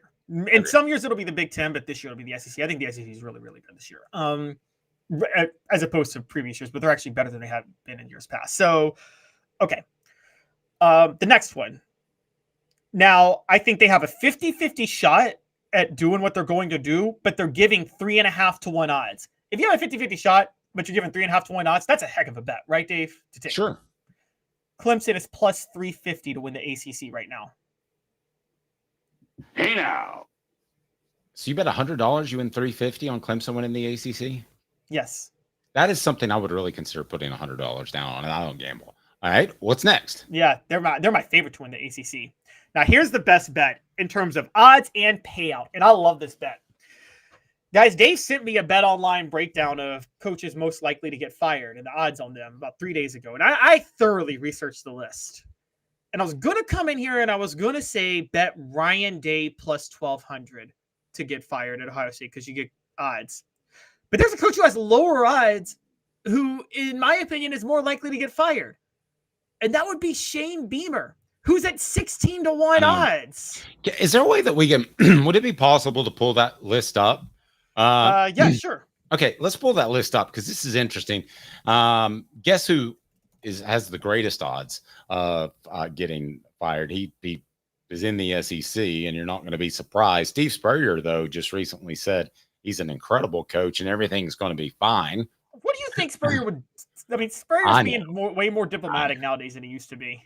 I know. Well, he always supported the Gators, even when I don't think he ever said anything bad about any of their former coaches. But all right, I think he got mad at their fans because they weren't happy with the 10-win season. All right, so do we have the list? Pull it up right. Give me 1 second. It's still giving me. Okay, here we go. Bet Online, coaches fired. Okay. Having a hard time. I you know what? I'm going to pull it up on what you sent me on the phone because I know it's there. But yeah, The list is pretty interesting. While you're doing that, I'll remind you. Here we go. Okay, you got it? Yeah. Okay, let's go. All right, so Billy Napier, 4-1. I mean, to me, he should be number one. I wouldn't want to bet on anybody to lose his job, but if I have to, I would. Sam Pittman, 5-1. Yeah, I hate that. I think he's probably losing his job too. Mario Cristobal, 6-1. I don't see that. He should. He should have lost his job last year. I still think the team's going to quit on him because of that. How much do they care? Maybe. Now that's a good question. Dave Aranda, 7-1 at Baylor, went 3-9 last year. I think that's possible. Fair. Clark Lee, 8-1. Maybe. Why? I don't think Vanderbilt. I agree. Why? Kalani Sataki, 10-1. Justin Wilcox, 12-1. Pat Narduzzi, 12-1. No, I wouldn't bet on that. Ryan Day, 12-1. I think I'd bet Ryan Day. If you're an Ohio State fan, does it scare you to death that Ryan Day is even on the list? It wouldn't me. I mean, but see, you know how you can get in a cocoon, and people have accused us of that. You can get in a cocoon covering one team. I bet there's a cocoon of people in Columbus that believe that Ohio State's going to win a national championship. I think Josh Pate picked them. But I just don't see it out of Ryan Day. Now, it's me from afar, and I know they can spend a lot of players and they get Chip Kelly as their offensive coordinator, and that gets people excited. But if I had to bet on an even bet, I would say Ryan Day doesn't make it to 2026. So I may not be completely on board with him getting fired this year, but I think that by 2026 they'll have a new coach. I totally agree. Those are the main ones I named.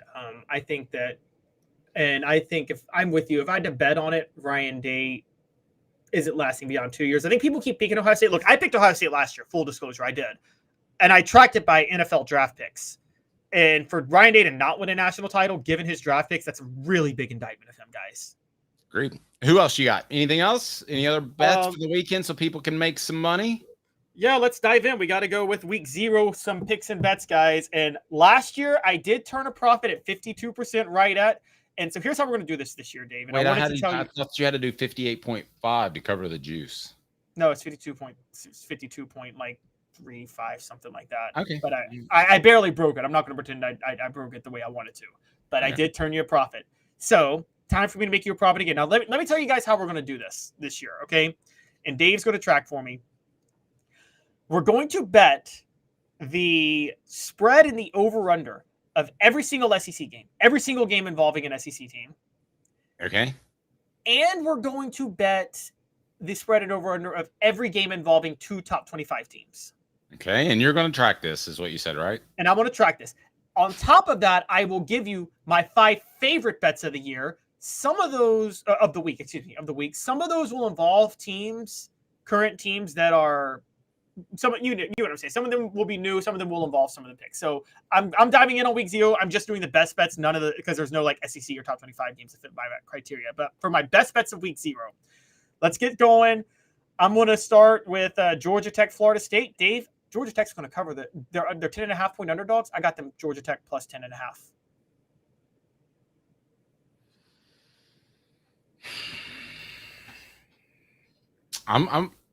I'll roll with you there. What else you got? All right. Montana State at New Mexico. Dave. Oh my gosh. I know, but no. Hold on. Let me finish, and I want to tell you why. I know nothing about this game whatsoever. Nothing. But Montana State's an FCS school favored by 2 touchdowns at New Mexico. Typically, when Vegas does that, they try to trick you. You think, oh, that's not a real spread. This team's obviously going to cover that. They're an FCS school. Because I know Vegas is trying to fool me, I'm not going to let them do it, and I'm taking Montana State to cover the 13.5 point spread. So naughty on a Friday, Caleb. You're out there. What else? All right, so a couple more. No good money line bet this week, because I think all the favorites are going to win. So I just say take Florida State money line at Georgia Tech. Florida State's going to win against Georgia Tech. That's going to be your best payout on all money lines of the teams I think is going to win.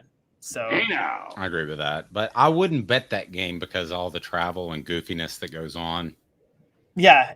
It's kind of like a bowl game where I was maybe out of the place at 1 a.m. and Tennessee's entire defensive line walked in. So how serious do you take a trip to Dublin? I mean, maybe you're more like, this is fun, but no, it's a football game too. Or do you say it's a football game and let's have a little bit of fun? So this one is really tough for me to predict because of the bowl game reason. By the way, did I tell you that Mike Griffith, who might be doing some stuff with us in the fall as well, actually texted the defensive line coach and said your entire group just walked into this bar at 1 a.m. Well, to be fair, that's because bowl games that are more meaningless than regular season games in college football, and even were back then. So that turned out to be a great source. Oh, we knew something that we could share. All right, Caleb. Anybody else on our picks? A couple more. So now I got a couple over under. So because of what you just talked about, Florida State has a new quarterback in DJ Uiagalelei, who I think will be good, but he's new and he struggles every year at his first start against a Power 5 team. And Georgia Tech has a defensive-minded coach, and this game's in Ireland. It's going to be sloppy. I'm going under 55.5. I think this game could be in the 40s. It could be. I totally agree with that. You got the travel, you got all that stuff. Players probably getting drunk midweek on Guinness. Yeah, exactly.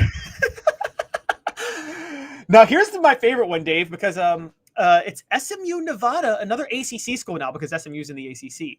Did you know that Casey Woods is the offensive coordinator at SMU? I did not. Do I know who Casey Woods is off the top of my head? That's crazy. No. Who's Casey Woods? The former holder at Tennessee, who was the 18th string wide receiver. I think he didn't he date Philip Fulmer's daughter at one point? I think he did. But yes. I think you're thinking of the linebacker who married her. No, this is Casey. Okay, well, Casey Woods was a holder and a 18th string receiver on the team. Okay. He is the offensive coordinator at SMU. They had an elite offense last year. So out of respect to former Vol Casey Woods, I'm in SMU's offense being top 10 last year, and Nevada firing their coach after a 2-10 season and having a defense that was outside of the top 110. Take the over 55.5. I think SMU themselves will go over that number. I'm all in on that. That's my favorite bet of the week. SMU Nevada over 55.5. Man, take those points all day. Here's a good question by Adam. Would Ohio State, would Kiffin be considered Ohio State? I don't think Ohio State would consider him because they're kind of uppity. And Daryl, I see you disagree with me, but I don't think they would take him. Also know firsthand that Lane really wants to be in the SEC. Now, if he thought the clock was ticking, let's say he spent 3 or 4 more years at Ole Miss and his greatest coaching years are still in front of him, maybe he would take a job outside the SEC in which he thought he could win a national championship. But in all honesty, when we get to 3 or 4 years, it's probably just going to be a mega conference anyway, right? Yeah, I don't think it's going to matter as much. And I mean, I think Lane Kiffin wants to stay in the SEC because of the fertile recruiting ground and being and having the inside track to the national perks of being in the SEC. But all of those things exist with Ohio State. The only drawback, I'll say this, Dave. Well, I'll tell you why I know he wants to be in the SEC because he thinks it's the best football and he wants to compete against the best. For all Lane's faults, he is a very fierce competitor. And let's say but Ohio State wouldn't be too much. It's not like you wouldn't have great competition in game days with Ohio State. Here's the thing with Lane Kiffin, and I actually think this is partially why he left Tennessee. I think Lane Kiffin does not like overcast or cold weather. He wants the sunny weather. Oh, wherever he is. Something to that. I live about as north as I can live. And is it? I mean, Knoxville, because it's in the mountains. Is it safe to say Knoxville probably has the dreariest? Is one of the top 3 dreariest places? Not depressing, but dreariest of SEC towns, right? Where? Knoxville, because it's in the mountains. A lot of overcast, Smoky Mountains, things like that. You don't get the bright sunny days that you get at the Mississippi schools, the Alabama schools, the Florida schools. I don't know. It's pretty gorgeous right now looking outside the studio. I'm looking forward to getting out. Because it's in the mountains, and I know this, study climate, a lot of times when there are storm clouds, they get trapped in mountains. They get trapped in valleys. So Knoxville's more overcast than most. Now, it's actually beautiful in Knoxville because it fits the fall. But I think Lane Kiffin wants to go to Florida. He wants to go to Florida. He wants the beach life, and he wants to pick up those girls on the beach and maybe give Ed Orgeron a call. What if he's truly committed to the 26-year-old he's dating now? All right, the show represented by Banks and Jones. Don't forget, when it comes to Banks and Jones, he's Tennessee's trial attorney. Other attorneys will settle, and they'll settle for less. That's not Banks and Jones, led by T. Scott Jones, banksandjones.com. For Caleb Calhoun, I'm Dave Hooker. This has been a presentation. Hit that like and subscribe button. Turn your notifications on. More surprises